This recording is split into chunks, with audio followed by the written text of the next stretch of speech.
Yesterday's episode, I was just gonna go. Just keep laughing for some reason.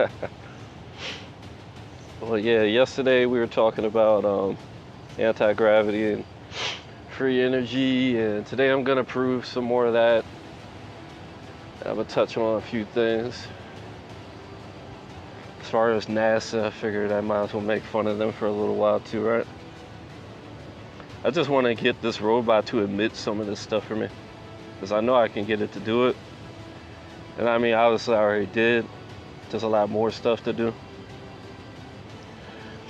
Okay, how is it impossible? I mean, how is it possible for the North Star to remain stationary all year?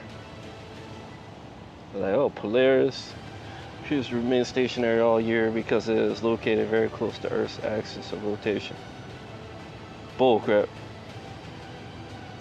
If it was really like because of that, you wouldn't have a South Pole star, right? It's not really a South Pole star per se. There probably is, but they don't talk about it for some reason. But there are South Pole constellations, and that's all they do is spin. This thing even emits the North Pole star. It doesn't move more than 1%, like 1 degree all year round. 1 degree. The Earth tilts like 10, 30 degrees or something like that. Let's see how many.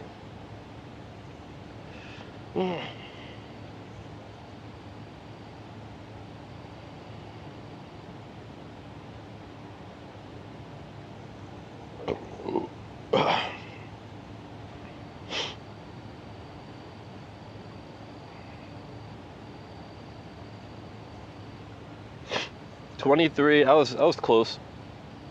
23.5 degrees. So it doesn't matter how far it is. If you tilt your head, you can put a light.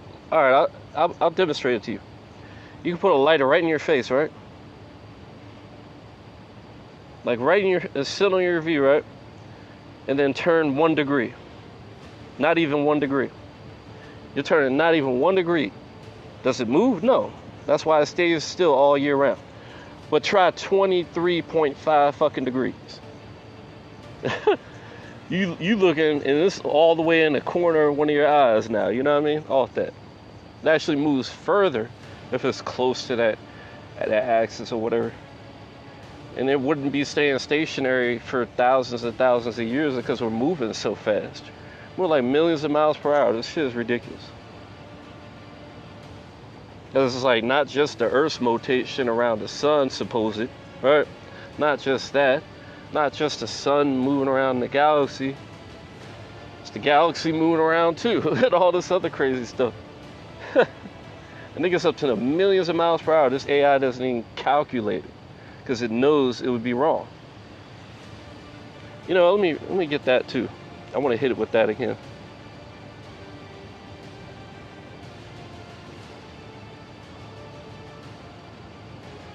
I'm pretty sure the Milky Way is the fastest one.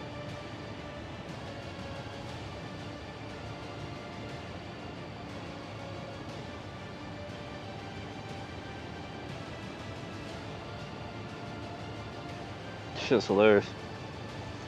This is another one that's even higher. See? 1 million miles per hour. Like, what's the speed of light? How many millions is that? You gotta come up with this crazy stuff to cover up the...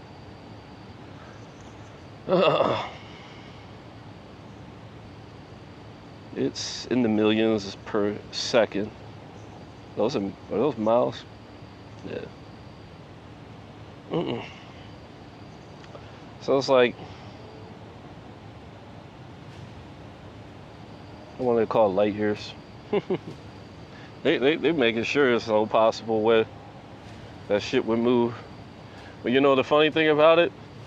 It's this thing admitted that the other stars move. Let me get to that in a sec. But the point I was trying to make is, remember the 1 degree? You're gonna see. And this thing is like 23 degrees. It's not possible, you see. Mm-mm.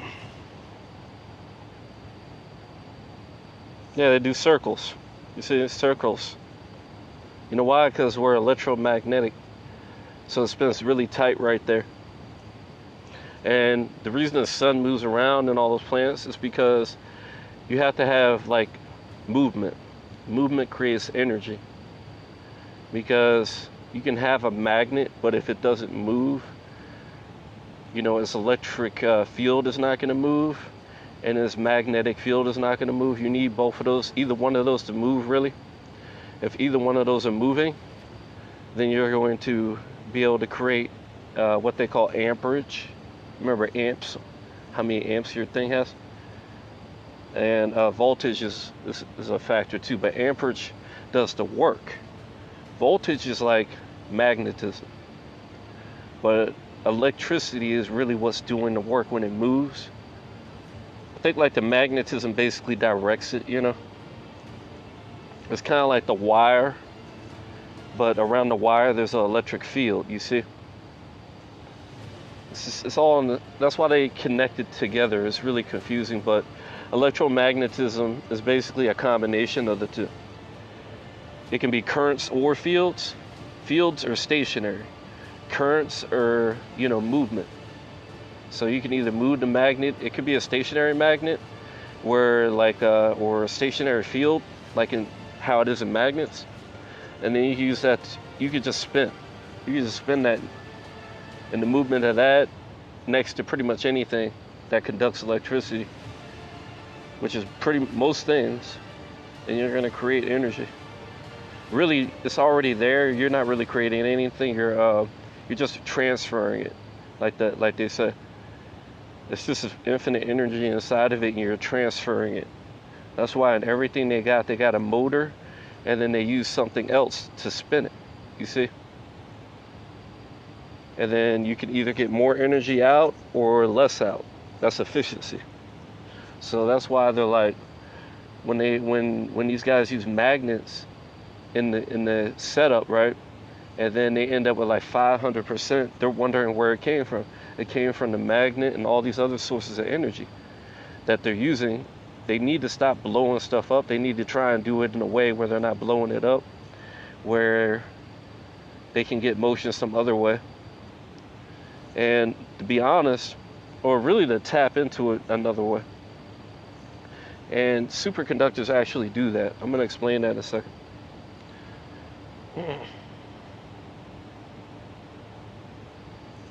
So I'm going to show you guys explaining y'all the shape of the Earth today. Circles around it, slower. The Earth is pretty much stationary as far as we can tell. It's really the heaven above us that moves.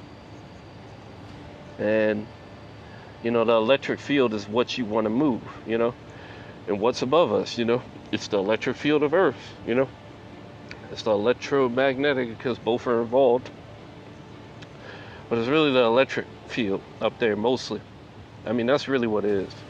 That's what flows around the magnetic pipe, you know, like the Earth.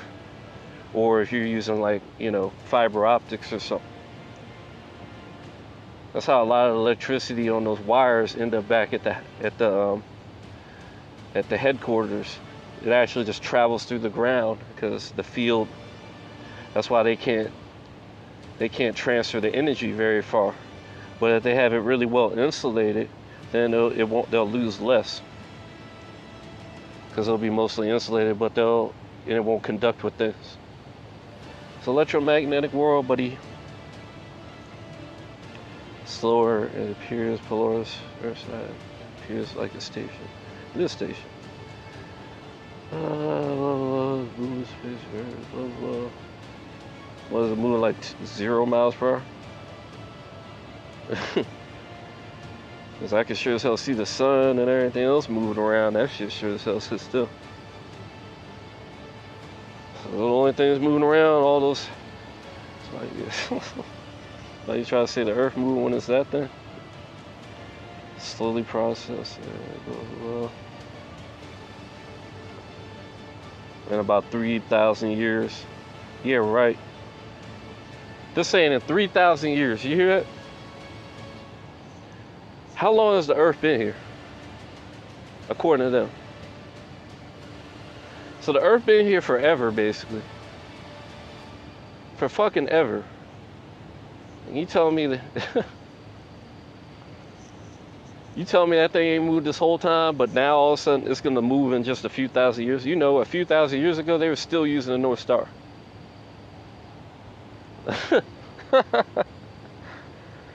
Oh, this is too funny. I love it because they won't do the calculations to say something that'll make them look stupid, but the AI will. It's not really trying to make it itself look stupid or prove any. It's just going off what it knows. It doesn't understand how stupid it is. How that's like a blink in the eye, you know. How is it possible for the North Star to remain stationary all year?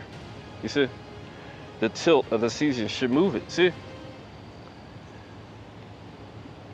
You see, the Earth tilts 23.5 degrees. However, the North Star does not move very much. It only moves 1 degree. 1 degree. It really is zero. Zero. It has to say 1 because it has to say there's some motion. Maybe it does move 1 fucking degree. Who fucking cares? 1 fucking degree versus 23.5 fucking degrees? What if every degree was an ass whooping you had to take?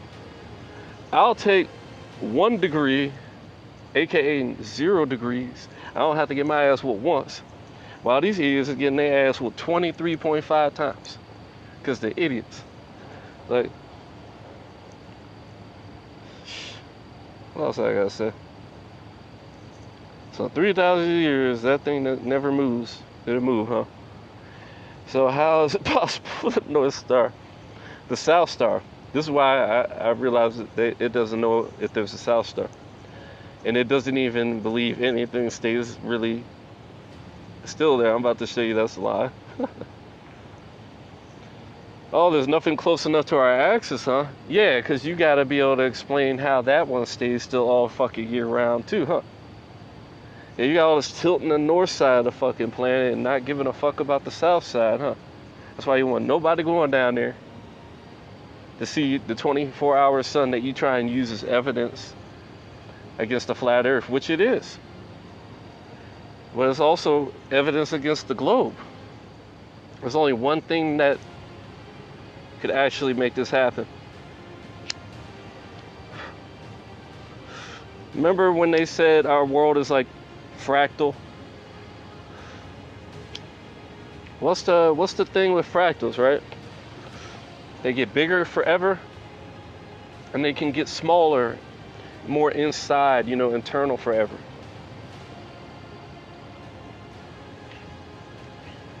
So what does that mean about our planet? How could we possibly be on the outside of it really and not see some kind of container?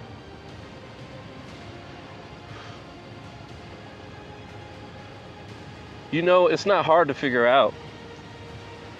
It's not above us where all the rest of the bigger stuff is. It's below us. Because it's concave. We're inside of the ball. Let me explain it all to you, man.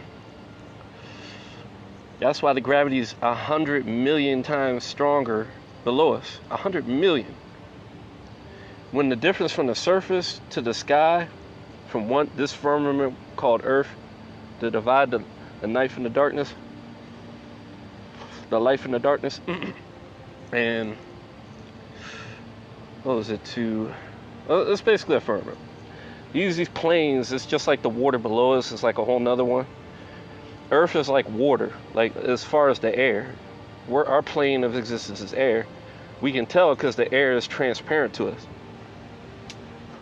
Fish, for example, see our sky, it looks like water to them. But the water that they live in, because it's where they, you know, it's their realm, it looks transparent like we see the sky. Not the sky, but the air. And the sky is another realm. That's why God's up there, those lights and stuff. When you do this type of anti-gravity that I'm talking about, you end up looking like a light or a cloud because of the density differences and stuff. You're like really like the cloud is like your shadow, I think, and I think the actual person is the light. It's just like the sun. You know what I mean? The sun goes around and then it creates these clouds and stuff. It's so fucking obvious, man. Like when you figure it out like I have, it's just like non-stop eureka. It's like I'm really reborn right now. Like it's crazy. Like I've never been.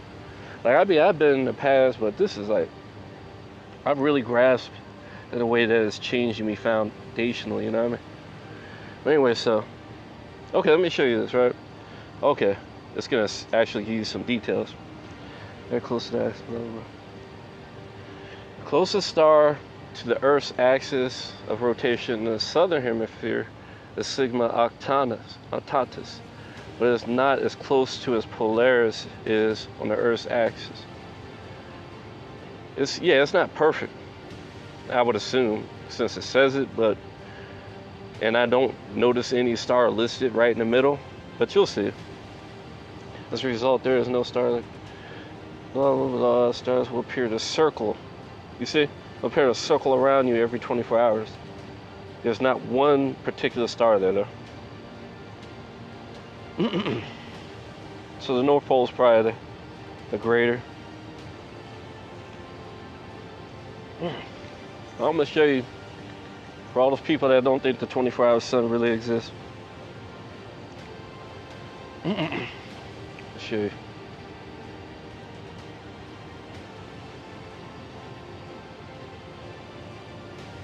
Oh, I already got it there, good.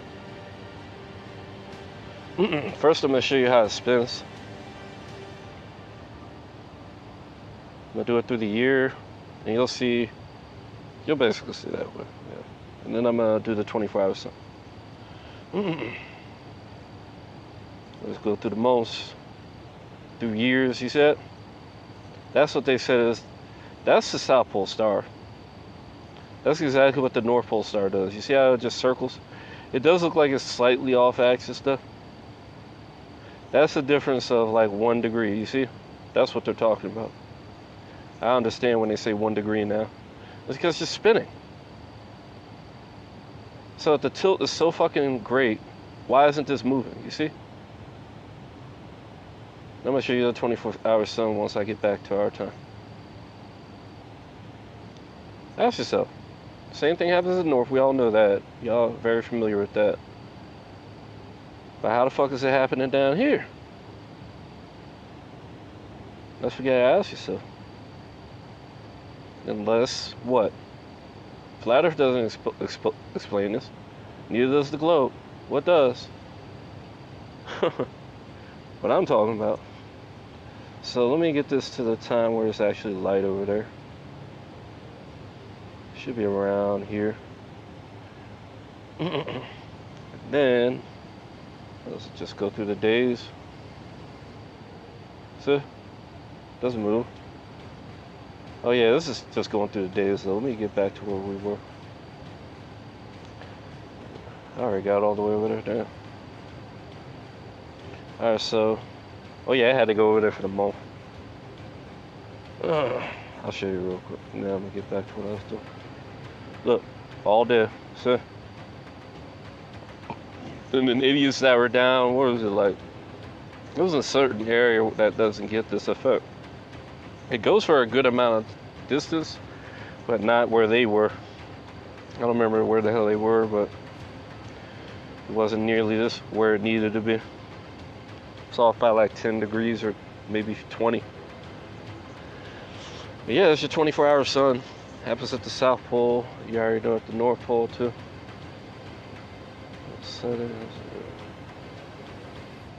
And actually, you get more daylight than you should in a lot of places. That's because it's a local.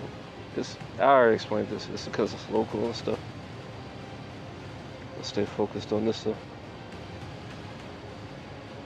Alright, so at the north, same thing with the stars, watch. Yeah. Go to the months real quick. See, it just spins. See it? That's all it does, all year round. because it's a ball. One end of the ball spins one way, the other end of the ball spins another way. That's where you get your Coriolis effect. It's because of the movement of the waters above. Pretty much more than anything. Because Earth doesn't move. And then that creates these currents and magnetic fields along with the currents. I'm pretty sure they usually go hand in hand.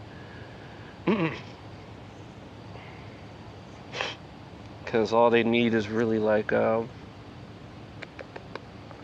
think it's like a stationary field or something like that. Like, and that's pretty much the Earth itself. And it's just like what they say in the Sumerians and all that stuff, that between the Earth and heaven, like they were able to create all this great stuff because they're like mirrors of each other. And the sky is important, and the waters on the Earth and above and all that are important. Really just all making so much sense. Look, right now it's 24-hour suns right there. See, it doesn't have to be the dead center of winter or summer, and it still works. It's just spinning, you see. That's all it does all year round.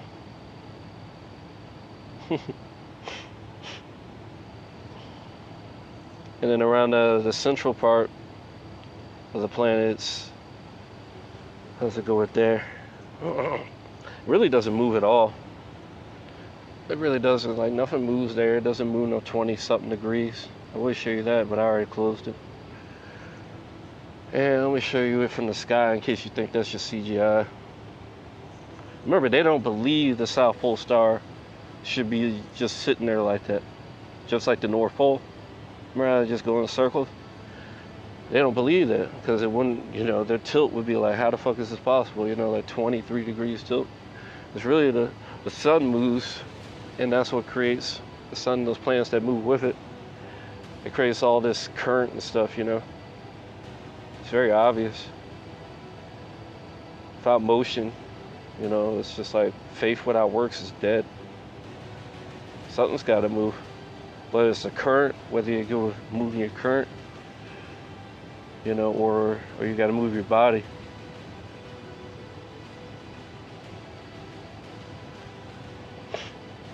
That's why the sun goes from one pole to the other. It has to change them. The more change you get in the electrical current, the electric field, but which is what the stationary Earth is basically projecting all the time. And it's basically all in this magnetic field. The magnetic field is basically a stationary electric field. It's dielectric. And we're just tapping into it. We think we're slick when we spin it with gas. We could be spinning it with air. We could spin it with a lot of things. That's all it is, movement. You can use anything that moves as power. But you can also move the energy itself. And that's what my anti-gravity superconductor actually does. You guys have been wanting a superconductor for the wrong reasons. They don't even know the superconductor actually creates energy itself.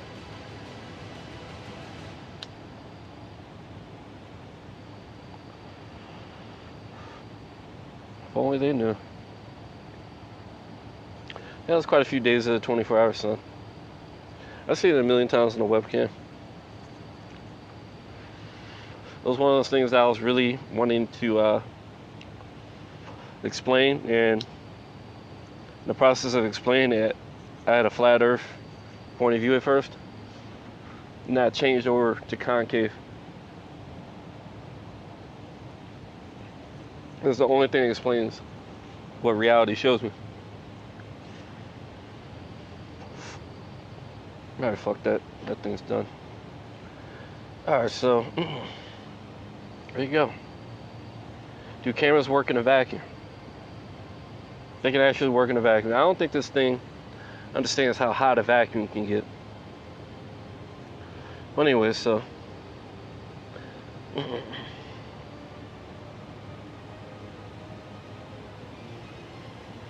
Okay, this answer is no. I don't really care for this explanation.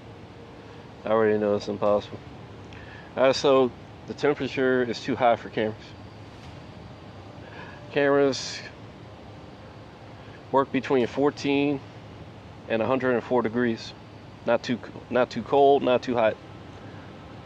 Both of those are really impossible in a vacuum, really.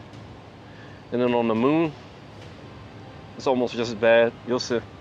It's impossible on the moon. Like, I had the AI calculate when they took the picture and everything. It just naturally did it. It's a smart machine. It was actually able to calculate using data that's available what temperature it was exactly when the thing took the picture. I mean, when they took the picture on the moon, and when they took it from orbit, it could tell the difference just based on, everything that's available.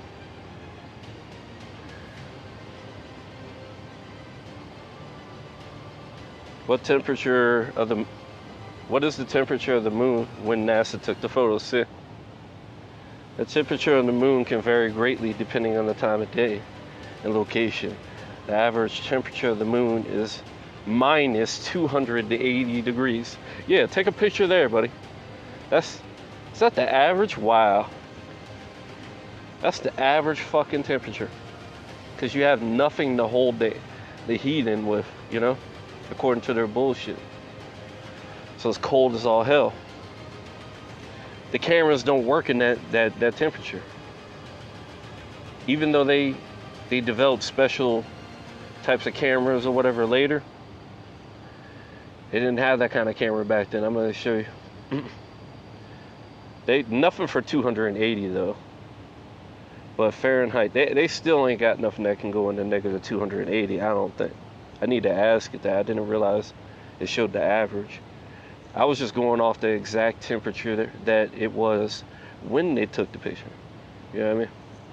Like, it's one that it's talking about. There's several pictures I could have gone for. I could have picked one that was going to be harder, but just the one that it mentioned is impossible. So however, the temperature can reach up to 250. That's hot during the day, but the average is real cold. And that aluminum foil is supposed to survive that, really. During the day and down to negative 410 degrees at night. Damn! Negative 410?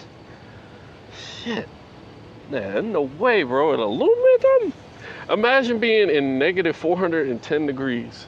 And that shit they had. No way in hell, bro. No way in hell, bro. First photos of the moon, blah, blah, blah.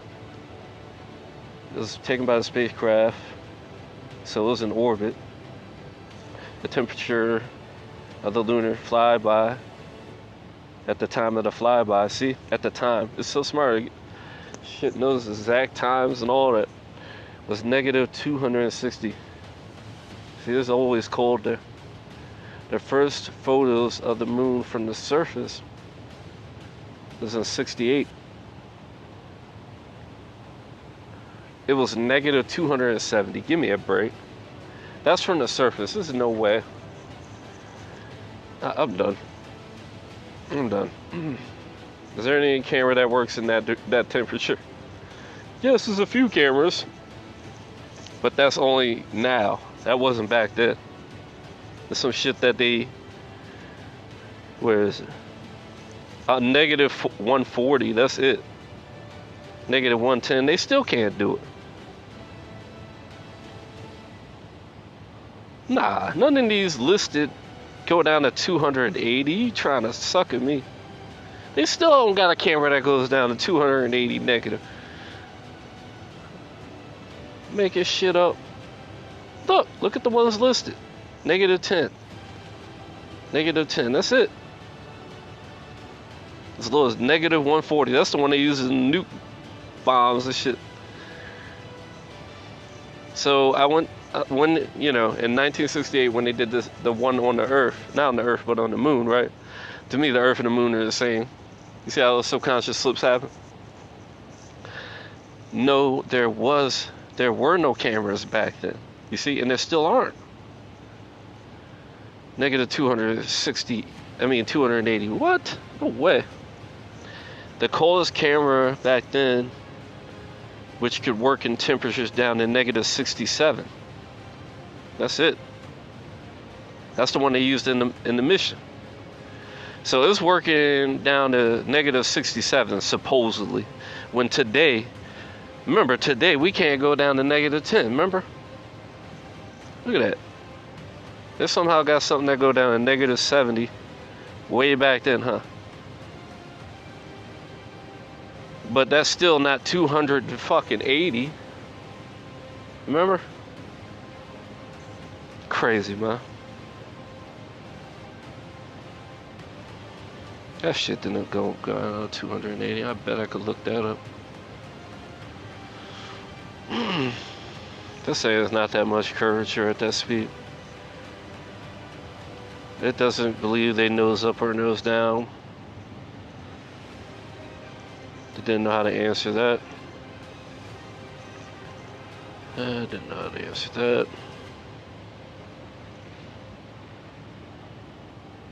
Yeah, here we go. You hear this shit? It says it doesn't face the sun at noon. You know what it does? It faces it at solar noon.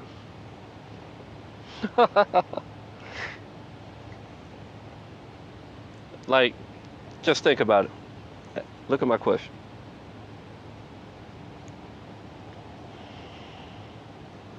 On the other side of the sun, aka from winter to summer, at noon, when in the Earth's orbit, you know, in the 24-hour day, you're always going to be facing one direction. You could look at it as like north or whatever, right?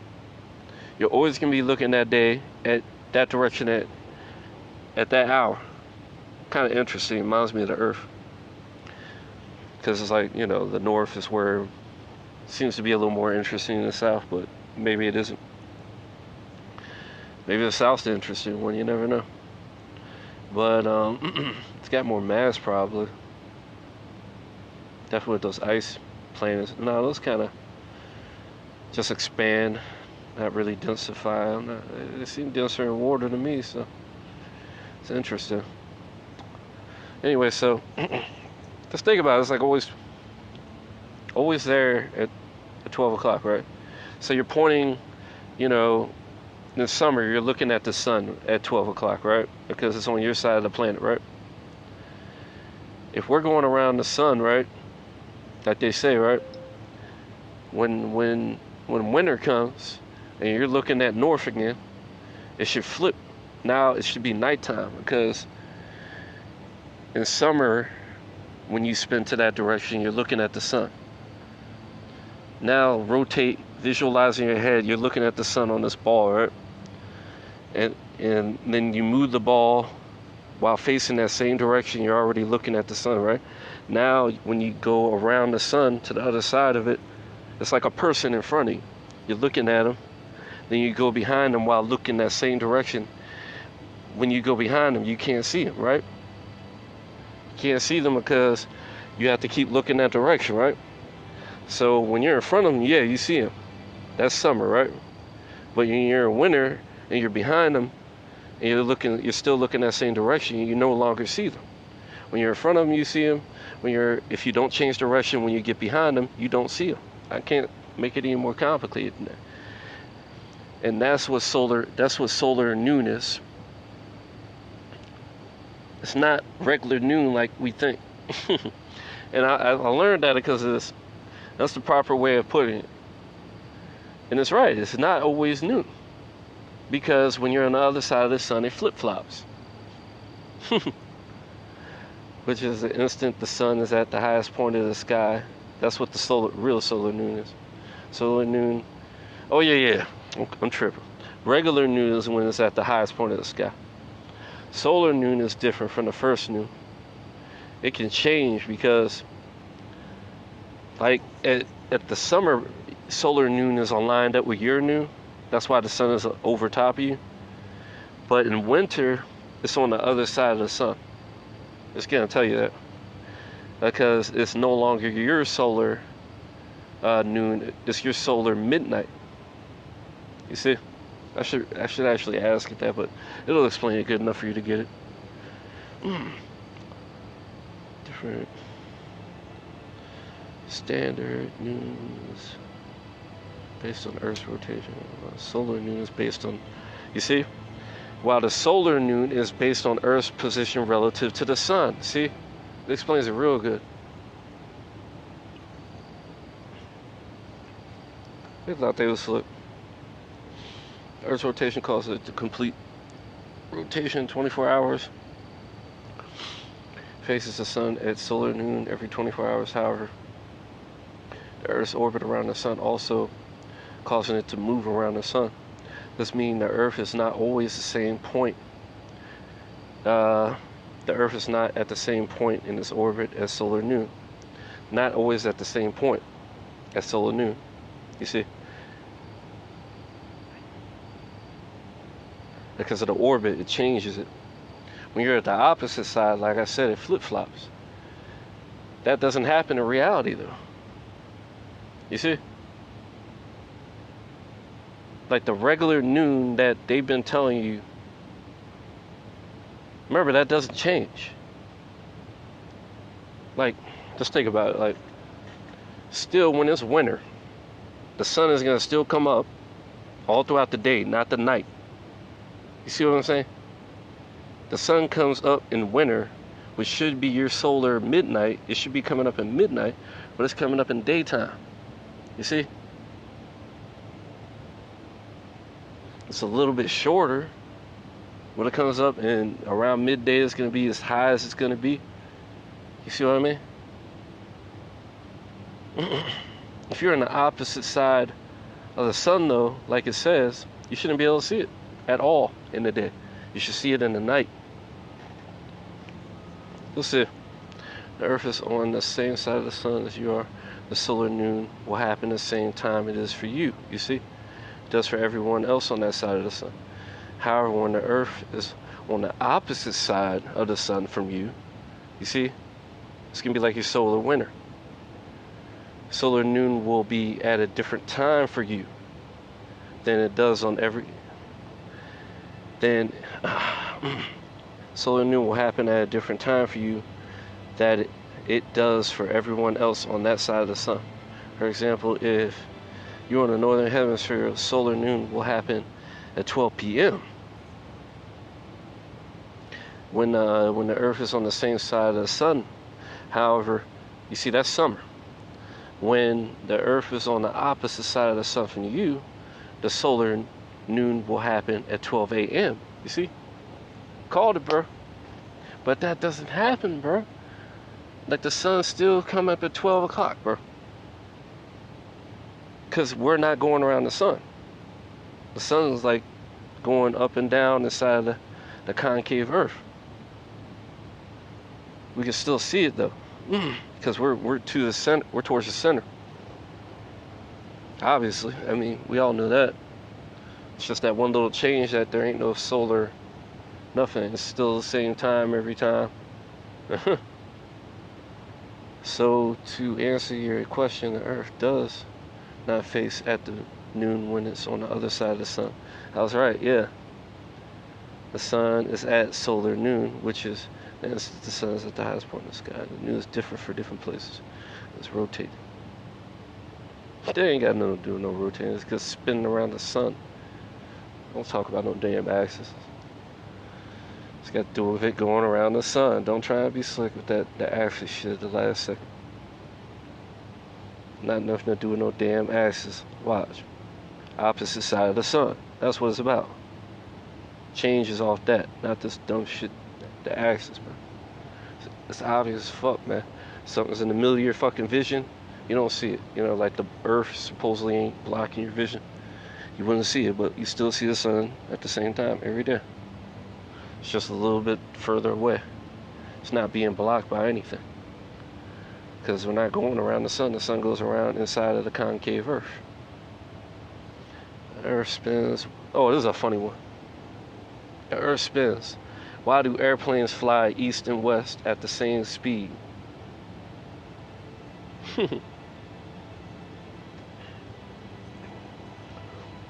Before I get into this one, I'll pause and roll a J real quick.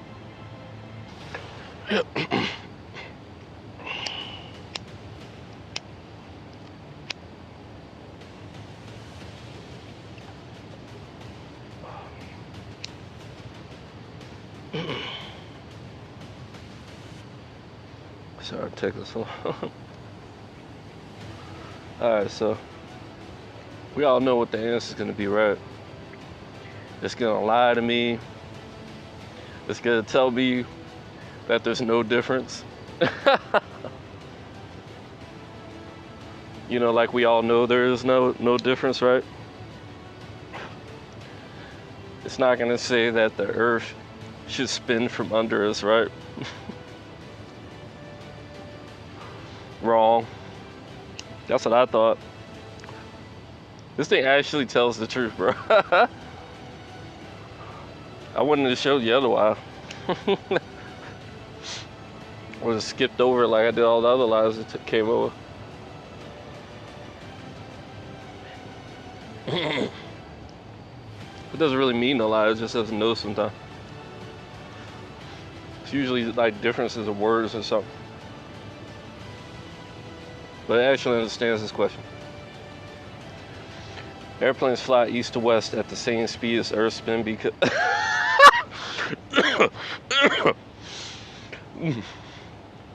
So it really thinks they do. That's hilarious.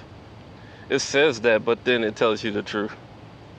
That's why I left it there. I didn't actually remember it saying this, but now I do. If the airplane were to take off and stay, this is where it gets funny. This is where it starts telling the truth. Was. That's why you gotta read it. If an airplane were to take off and stay perfectly still in the air, really all it was doing was repeating my question.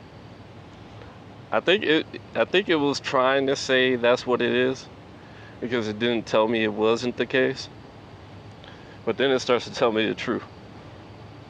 If an airplane were to take off and stay perfectly still in the air, do you understand? It would land in a different place because the Earth would keep rotating. It's not lying to you. It's telling you what would happen on a spinning Earth. But we all know, we've all seen those planes that just sit there in the sky, right? We've all seen them, right? Those airplanes that literally just sit in the fucking sky, or it's a bird that just sits in the sky. Those clouds look like they're moving 1,000 miles per hour to you. Does anything in the sky look like if it was sitting still, the Earth would leave it? Like, if this is the case, if we were to jump, you know, watch, it's gonna tell you. You would have rotated under it, you see, if it was to stay still. It doesn't have to be an airplane, anything off the ground because of the spin.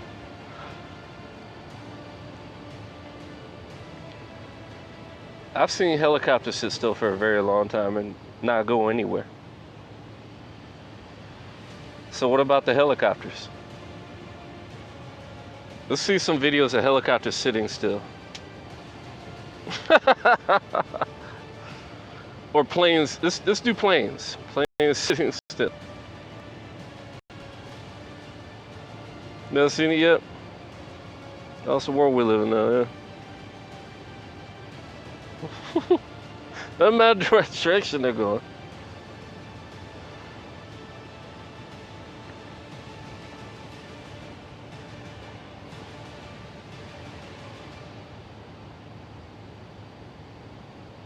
You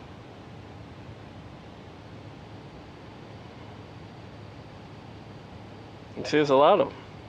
Which one did I click? Let's try this one. Oh, I opened up this app instead. I forgot. Open up the tab. Oh, it's not that bad.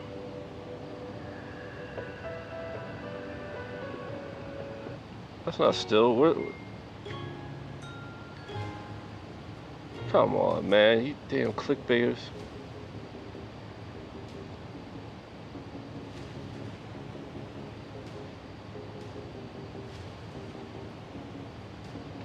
Okay, it's not too bad.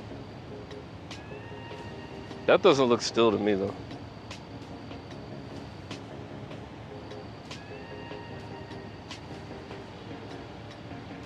Let me get rid of this, actually. I feel like using that, though. Let me just do it this way. You know what? It's taking up too much time. This one looks pretty cool. If it doesn't show up on here, we all know helicopters sit still all the time and nothing happens. Because we're not moving. It's the heavens moving, man. That's what creates the air. All that movement up there. Yeah, I really understand it better than all the fools before me that was doing this. I ain't gonna call them fools, they just should have gone and did some damn research. Like, for real. Alright, so, is this the video?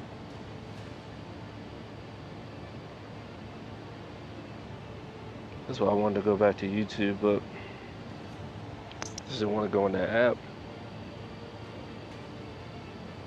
Okay. Yeah,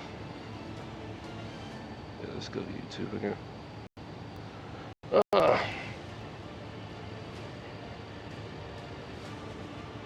This is one of the proofs that we got that is just common sense, man. And the AI even gets it.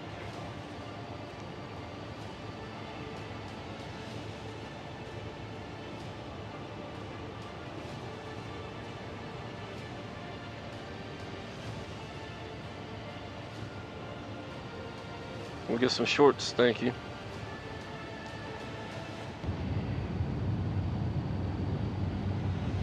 This is why I wanted it this way, because I know this app, like when it's on the browser better. Look at it, it's just sitting over the fucking... So just sitting there, bro. They ain't moving nowhere. Is the Earth going anywhere? No, the car is going fucking faster than the so-called Earth's movement, you know that. That was the same fucking one somehow. This is trippy. Just wanna click this one. Man, it's like standing still. I don't think that one's standing still. What? What? Actually, it is. Whoa. Kinda. Not really though. That one's not really standing still. I'll put it like this. Either that jet is going against the spin and that's what's happening, and the spin is actually, what is it? As fast as the jet, or they're dumbasses because the spin is actually 1,000 miles per hour. Remember, the helicopters can just sit still too. It's not just about wind. It's about the Earth moving. Do you understand? If anybody tells you some shit about the fucking wind, that's stupid. If the Earth is fucking spinning, how the fuck is that sitting there, bro?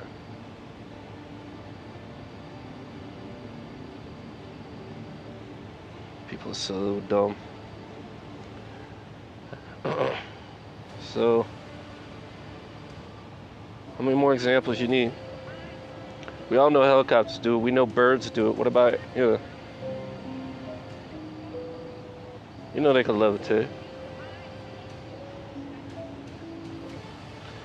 Could be simply wind holding them still. We all know that's pretty much what it is, but the fact is they're sitting still and the Earth is not just whizzing by at 1,000 miles per hour.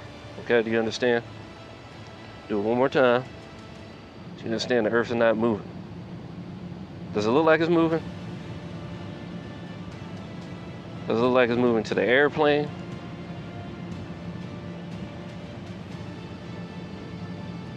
Does the airplane even move?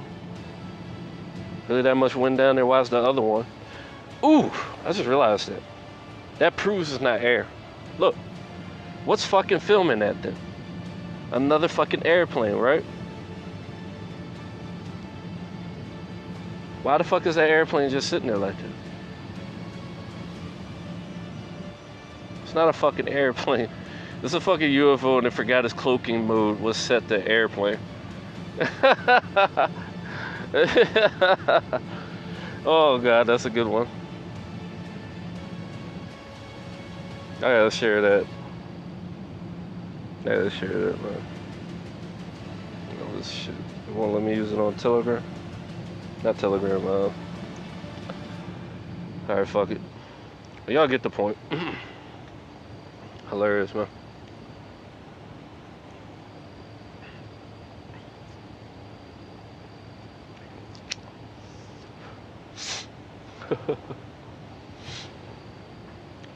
Say I made this so easy for me. Because then I could actually get good answers. People don't know how to answer shit for crap, bro. Honest to God, man. I was wondering why I didn't loop. Like I asked my uncle something. He's like an expert electrician and stuff. He doesn't know a lot of stuff. Thinks he really knows it, but he knows a lot. But he technically knows how to make it some stuff already. But his understanding of it is not that good. It's better than mine in some ways because I'm still learning basic shit. But as far as really understanding the deeper things that really make it happen, he's lacking a few of them. But I'm cheating. I got AI helping me and shit. So really not fair. So I asked about the shape of the like every now. But I don't do too much, but I get it done.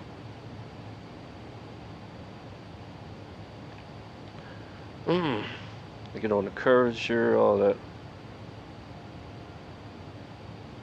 I try to get it to tell me. It actually said it. If I was to move forward 1 inch on a ball, it would look like I go down 1 inch on a ball. You know, like there are no flat surface on a ball. You know what I mean? Just because it's bigger, it doesn't mean you're not going downward damn near as much as you're going forward. You know what I mean? When you go forward on a basketball, you know, like you're going down just as much almost. It goes more forward than down. The bigger the object, it does affect it. That's what it says, at least. Airplanes, but you're never gonna get a flat surface on the ball. I asked it that you cannot get a flat surface on the ball. It's impossible. That's why when you look at those video games, they're real hilly, that are like balls. They're real hilly, and you have to nose down over and over again. Otherwise, you float off into space because it's a ball. You know, it's just gonna go down below your feet. Airplanes need a nose up or nose down. Yeah, yes. That's about that too. See, I asked if there are any flat surfaces on the ball. I said about that too. This thing made me seem like some kind of genius. I am, but it's only when I got someone to answer my question. It's just some degree that I can get them to go further with their knowledge than they know. If Earth spins, why do airplanes fly? Yeah, see, this is one I want to explain to you again. You see, if an airplane were to take off and stay perfectly still, it would eventually land in a different place because Earth would rotate underneath it. The speed of Earth's rotation is 1,000 miles per hour. Airplanes shouldn't be able to go nowhere if they're going against it. You'll see. It'll explain it perfectly. Miles per hour. This means that if the airplane were to take off from the equator and fly due east, it would be moving the same speed as the Earth's rotation. It would not experience any ground speed. You see? It's immediate. As soon as you leave the ground, you start flying, you're going against that rotation. You see it? This means that if an airplane were to take off from the equator and fly east, you know, with the rotation, it would be moving the same speed as Earth's rotation. It would not experience any ground speed. It's not moving. It's sitting still like those planes were. And y'all would I know some of y'all are so crazy. You'd rather believe that Earth, they're just going against the Earth's rotation, wouldn't you? But guess what it says about the thing that would cause that? Like, really? Because we all know that's like the best, like, that's the most realistic thing you could talk about with that. I'm going to show you how cartoonish this shit is. That one's like, okay, that's why the airplanes don't move. But how the fuck do you have any flights going that direction then? You see? That shit shouldn't be just sitting there. Try not to be an idiot, okay? So, like, remember, flights can go east. Remember, like on Earth, like flights go east, west, all direction. If we're on a spinning ball, they would not be able to go east unless they're going like well over 1,000 miles per hour. Most jets do not go 1,000 miles per hour, so they wouldn't even, they would actually fall immediately. Hilarious, isn't it?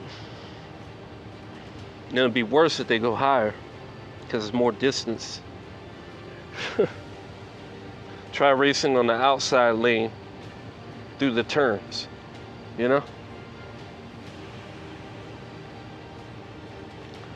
This means that if an airplane were to take off from the equator, it would be going the same speed and it would not get any ground speed. However, if the airplane was flying west, it would be moving against it. It would gain the 1,000 miles per hour. You see?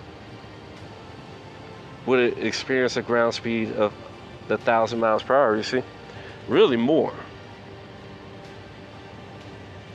The reason why airplanes do not experience any ground speed when they are flying east is because they're moving along with the rotation. The airplane is not actually moving through the air, but rather the air is moving past the airplane. It's called the Coriolis. Oh gosh.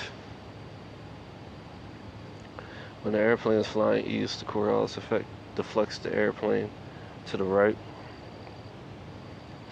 It's looking at the Earth from space.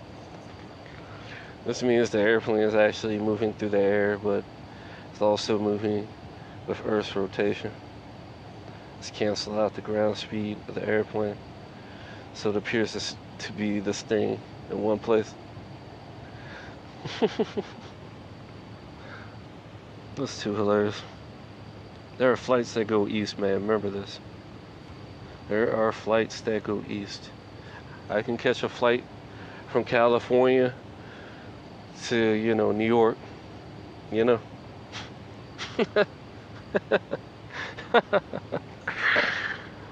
Oh man. These people. Do you have any jets going like 0 miles per hour all the time? Remember, the other plane was flying just fine. Remember? They were going the same direction. It was flying just perfectly okay, remember? But the other one was just stationary. They're going the same direction. Remember both planes? It wasn't air, man. Air doesn't make you go 1,000 miles per hour if you're pointing the right direction.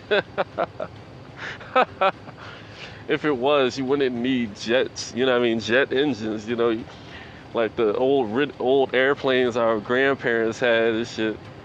That shit would have worked. Like people just wearing fucking wings on their body could probably move with 1,000 mile per hour wind.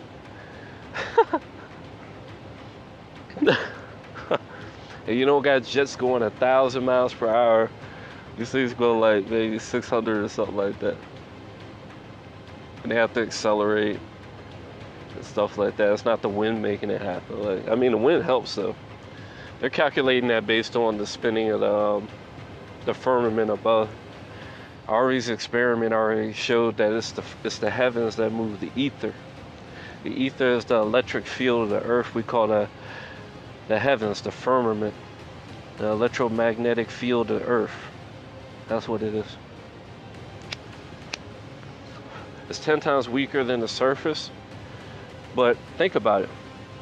If you have something grabbing 1/10 of your weight down here, like say you weighed 90% less, you're still stuck there, right? It takes away it's 90% lighter, basically.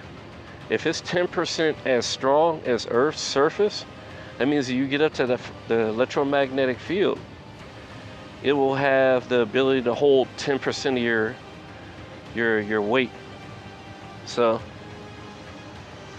either that, or you simply feel lighter.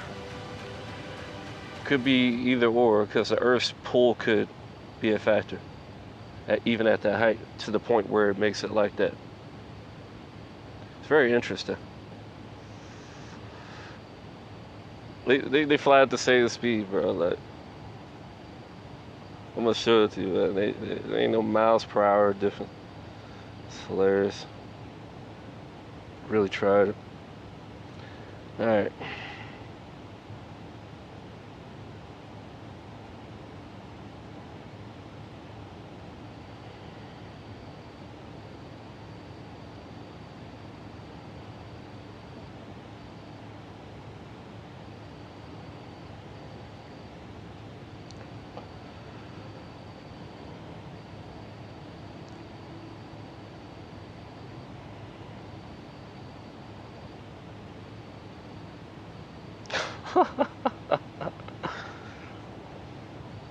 This is hilarious. Because look, ones going to the east actually go faster. Because they're not going against the wind. Remember what the robot said? If you go to the east, you're not going anywhere. Because once you leave the ground, you see, once you leave the ground, the Earth's spinning with you. So you don't go nowhere, right? But in reality, because of the winds going east, the winds go east, you see? From heaven rotating. See, it's the opposite of what they try and make it. I mean, what it logically would be based on what they say, you see? Like with the spinning and all that. But it's really the heavens spinning, not us, you see? Another proof. See, I'm so far ahead of these clowns, man. I think they know the damn truth in this stuff. It's not even funny. I pretty much know all these things that they've been wishing about it, because the first thing I figured out around 25 or 27, I don't remember. It was basically the most powerful thing. It was basically what they call the philosopher's stone. It's really like quantum everything. It's the real superconductor. It's everything. And I can do it with all kinds of stuff. It's not just energy for me. I really know how to direct it very well. I don't need I am the magnetic field that makes it happen. I don't need no damn device. I could use a fucking old ass Mac and do it. I use it with a piece of paper. So to answer your question, airplanes fly east and west at the same speed. That's dumb. I already explained that. Alright, so how can any star remain in the same position? We're moving at millions of miles per hour.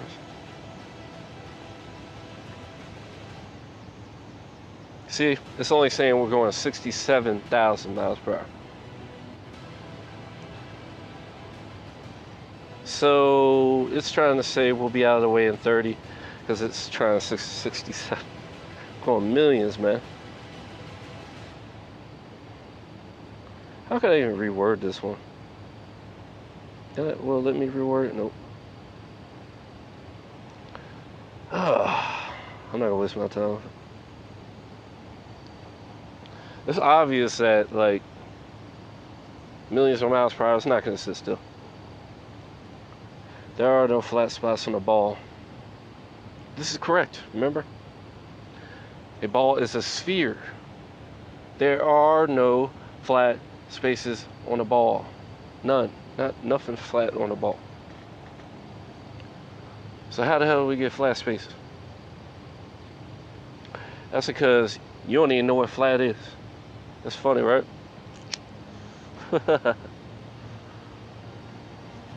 But really, it doesn't bend down. That's the only difference. That's why you don't catch on to it.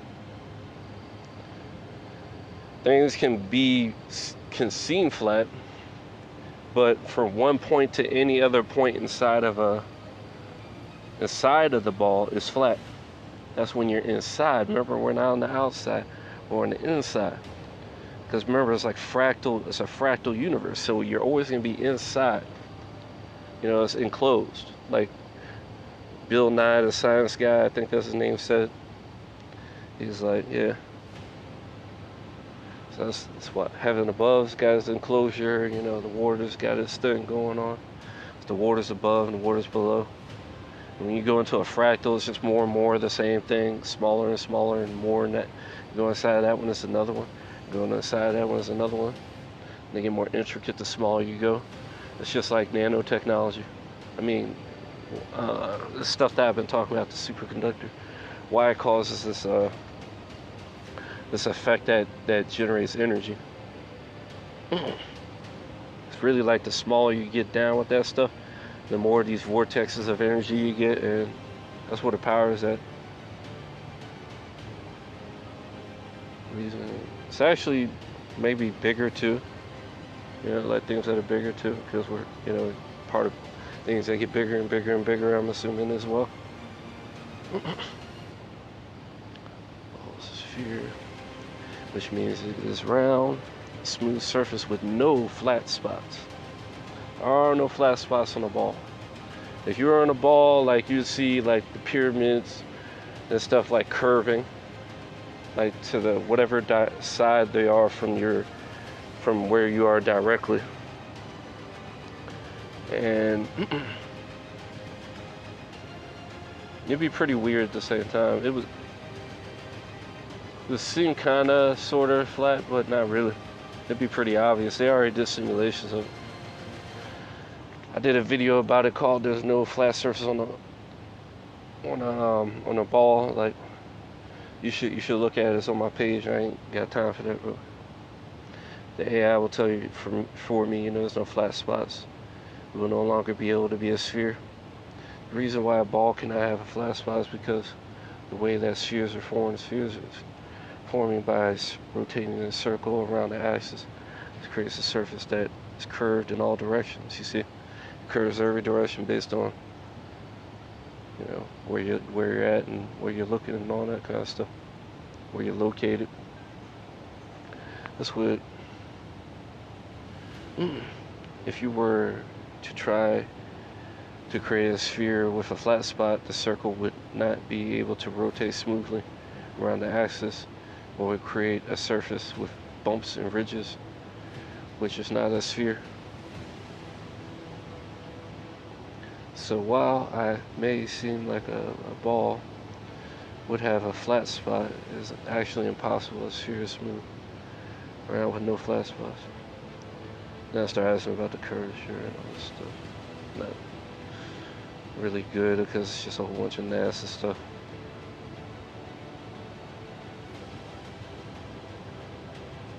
Look, if I were to move an inch on a ball, would I appear to be an inch lower? You see? Because it's mostly like whatever you go forward, a lot of that's going downward. You see? Anybody that knows, you know, like the shape of a, you know, a round thing understands that it's equally forward as it is downward. You see? That's what a ball is. So every little part you're going forward, you're going to go down a pretty good amount. That's why balls are like, water doesn't stick to it, but it sticks to flat stuff. But also it's even easier to get it to stick inside of a ball. And then electromagnetic gravity is what holds it to the earth. And the spinning of heaven above and the air pressure that it creates pushes water onto the earth. I've already proven the air pressure due to the the effects of the heavens spinning and all that kind of stuff. Because real magnetism repels as well. Like it doesn't attract, it repels. And also kind of cancel. Sometimes you can cancel. I'm sure we're being pulled by the earth because based on what I know. Could be getting repelled by the other thing too. This is how that stuff works, but it's still a lot to learn and really think with that. It's like something random I didn't think about. I don't want to say something that's speculative. But yeah, that's definitely like, we're definitely pulled on here because of a thing called gravity that they do not explain very well. It's really electromagnetic, electrostatic, and that kind of stuff. That's correct. If you were to stand on it, you would move forward an inch. It would appear to be an inch lower. It's because the surface of the ball is curved. So if you move forward, you're actually moving down the curve of the ball. The amount of curvature that you move down is very small, but it's noticeable to the human eyes. It's because the curvature of a sphere is constant. You see, it's just as much you go forward, you go down, even if it's bigger. You see, it's still a ball.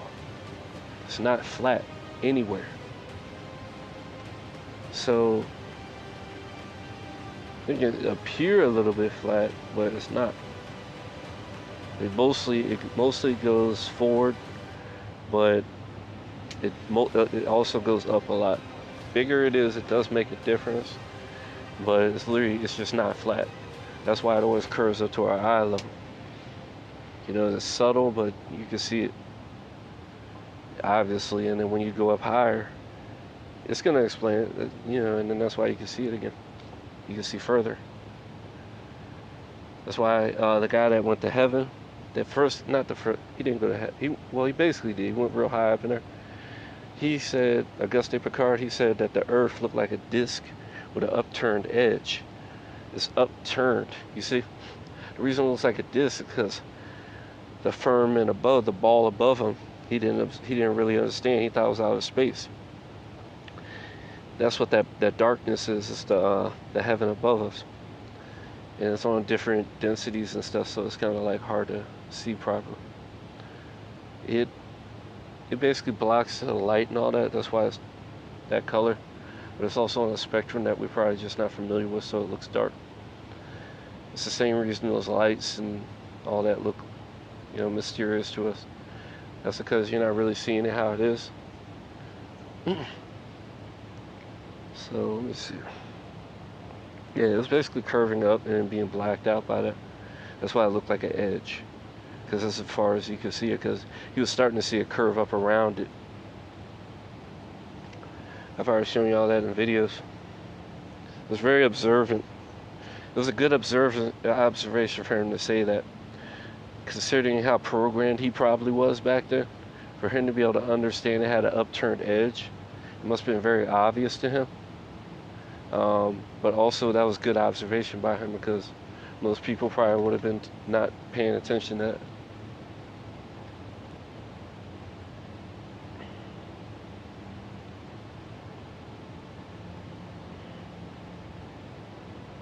Yeah, smaller on things that are smaller. That's what they say, at least. To me, that's just things that we can observe.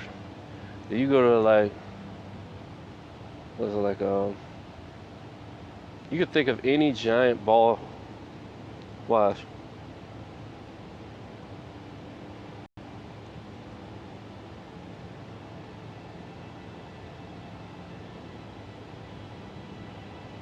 You can think of anything. Think about it. Can you stand on that? Look at that. Do you feel like you could stand on that? There's no flat surface on the ball, man. You see that? It's inherently unstable. That shape creates motion. Then if you're on the outside of it, you're going to create a lot of motion, and that's what the heavens do. It's all about motion and stuff like that. See how, like, it doesn't matter how big it is. I'm trying to tell you. Like, imagine that compared to being inside of it. If you're inside of it, now it starts to curve up, you see?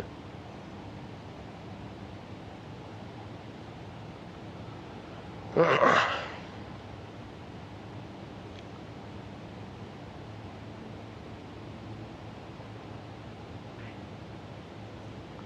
want to ask it, how stable would it be?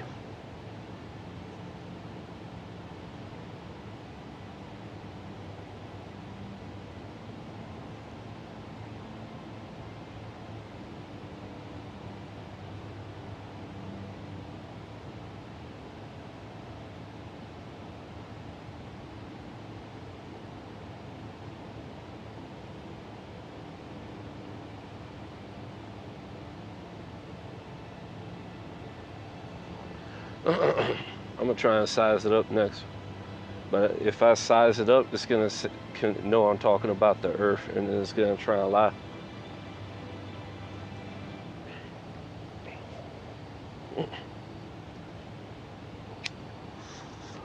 I'll size it up next. I want to hear it. See, not possible to be stable staying on a sphere. There's no way. You see, it slips. Like I told you, it's made to create energy. That's what it is. The ultimate shape of energy. If you were to try and stand on a sphere, you would start to slide down the side because you're mostly going down. It's because of the force of gravity would pull you towards the center of the sphere. You see? So it makes you less stable. This is the normal feeling of gravity, but imagine you're on a ball. Like, it's hard.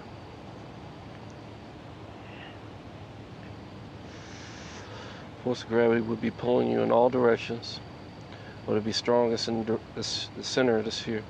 This would cause you to start to slide down the surface. Yep.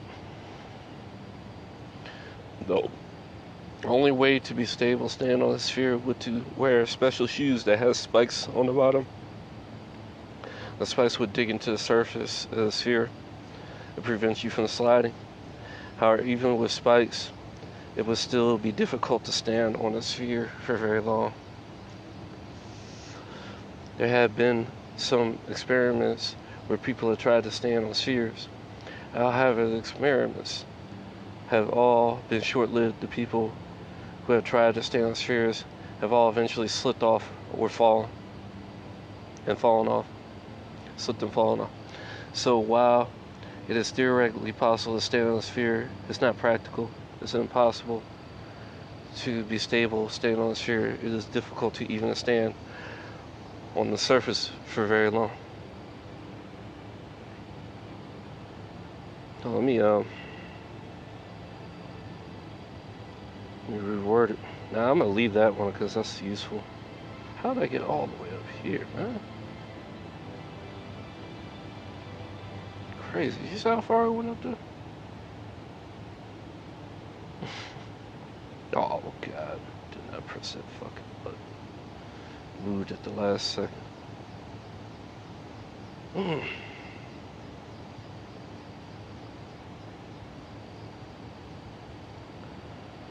I want to put giants here.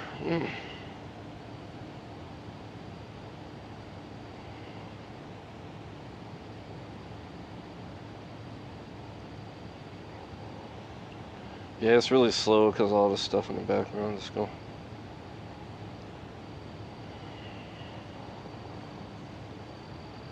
You still want to be stable. You'll see. The bigger it is, the bigger the gravity. Even the gravity that's small one is going to get you.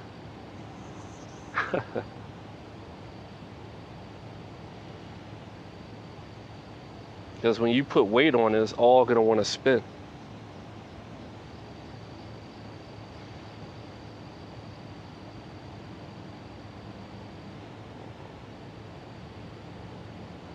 Not even on a giant, regardless of the size. See, if I had said Earth though, right? Oh man, this is good.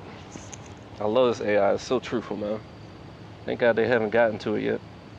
It is not possible to be stable standing on a sphere, regardless of the size.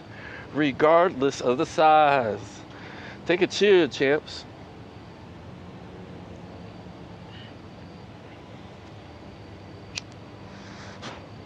Yeah. Oh, yeah. Yeah. Regardless of the size. It's because a sphere has a curved surface. And there's no way to stand on a curved surface without slipping. You ever been on a mountain? You can stand on it with all those little flat surfaces, right? On a sphere, make a size Mount Everest, it doesn't matter. Can you understand that? Try climbing a sphere Mount Everest. I don't even think the best mountain climbers could climb a spherical Mount Everest. You know why? Because there's nothing to grab onto. It's just a giant ball, like you hugging the side of it. And you're like, oh. It's easier if you started at the top, but as soon as you start to move, you're going to slip down and fall. You see? Oh, this thing got a little battery or something. What's going on? Somebody text me some shit. Niggas always want to be texting a motherfucker when I'm making a video. Let's see who it was. No, this one nigga. He be acting like he got bud and shit. He ain't got no bud. Nigga bullshit. You were to stand, yeah, giants for you would start to slide down. We all know this, right? Pull your ass, and then the bigger it is, the more you're gonna pull your ass. It'll be just sliding and sliding forever. That's what all people be doing. It's just like the heavens above us. They be sliding, but you're on the inside. Oh, just ask it that. I ain't even ask it that, bro. The size of the sphere does not matter. The force of gravity will still pull you towards the center of the sphere, regardless of the size of the sphere. This will cause you to start to slide down. The sphere is very large.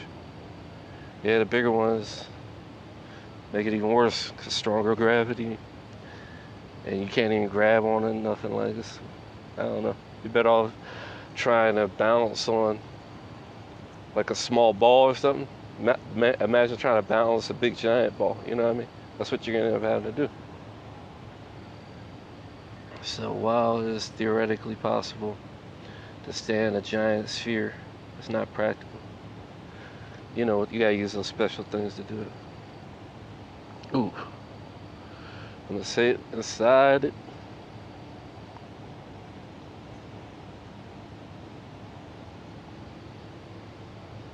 Stand inside the sphere. In the sphere. I'm gonna make it giant too. I'm gonna make it Earth size because they said it doesn't matter for the other ones, so I'm gonna see for this one. And a Earth sized sphere. We all know the answer because the gravity is gonna pull us down to the ground instead of like away from where we're holding, because it's at the core. The core is not in a way that you can, you know, like it's holding you down a bad way there.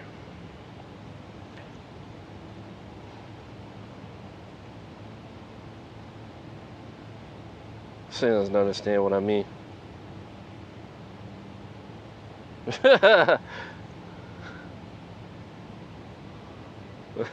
Saying the same shit.